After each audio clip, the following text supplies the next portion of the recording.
I'm recording. Hi, everybody. This is Phil Chenevert, and it is November the 10th, 2023. And today's phrase is acapella. Acapella. I went to a amazing performance last night of the Sweet Adelines here in Baton Rouge, Louisiana. Pardon me. My lips are hurt me. And the Sweet Adelines are a, barbershop group, meaning they harmonize four parts into beautiful, oh, the songs were gorgeous. And that got me to thinking this morning about a cappella. They play a cappella, meaning no instruments, nobody's playing any music. They just have a little beep, and that's it. And they burst into gorgeous song and harmony. So, a cappella. The word means without accompaniment. But capella really means a little cloak, like something you wear when it's cold, but not a big one, a little one. Now you may say to yourself, Philip, how did our English language get from a cloak to singing without accompaniment? Well, I'm going to tell you. It's one of my favorite word origins. I'll probably talk about this way too much, but it's good. Back in early 300s of AD, there was in Rome, a young Roman, supposed the whole family, converted to Christianity. They left their pagan gods and they embraced the pagan religion. Well, one of them was called Martin. That was his name. And I'm looking for my thing here. And Martin grew up to be a soldier in the Roman army. In fact, he became an officer. He was probably a centurion. That's pretty high there. Well, and he ultimately left the army soon after he did this. His big act was, the act that everybody remembers him, was when he saw a freezing person without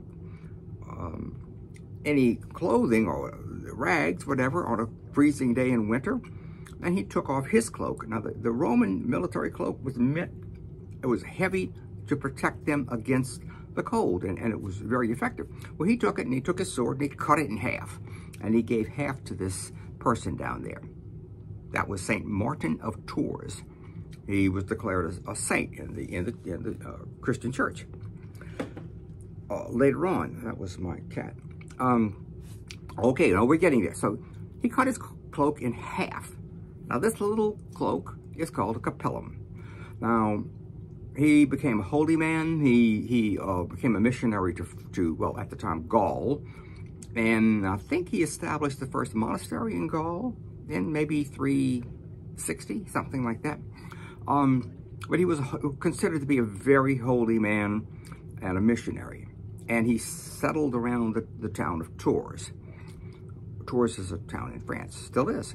So anyway, after he passed away, they kept this relic. They said, what are we going to do with this little cloak, capellum?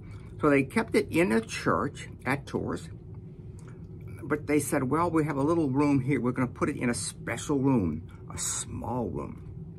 And that room, where they kept this relic and they had religious ceremonies and everything else there, became known as the capellum because it was a small cloak.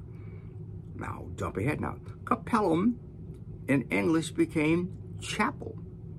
And the person who took care, who was responsible for taking care of that little cloak, was called the capellarium, I think. Capellanus. My Latin slipping away fast. And from that, we get chaplain. That's where our English words come from. Well, anyway, getting back to this. In this little room called the capellum, which was the chapel where they kept the small cloak, they would conduct ceremonies. They'd have lots of music, but instruments were not allowed. I do not know why, but they were not allowed. And then from that tradition of singing without instruments, they would just sing, I'm sure it was Gregorian chant or something like that, and there would be no instruments allowed. From that, people began associating a capellum, meaning according to the style of the capellum, or according to the style of the chapel, meaning no nose, no whatever they had, no instruments. And that turned into, Italians called it acapella, according to the style of the chapel, where they kept the little cloak. So ultimately, the word acapellum comes from a little cloak, a half of a cloak that was kept as a relic. Anyway, that's it. So it's just amazing how language picks up things and keeps it and embellishes it, and we use it because it's truthful. Once again, I want to say the people yesterday were absolutely beautiful. The songs, the harmonies, I'm always impressed by talented people. Thank you all very much for listening. This is Phil Shinnebear. And if you're going to sing today, try singing acapellum. Nah, I can't do it.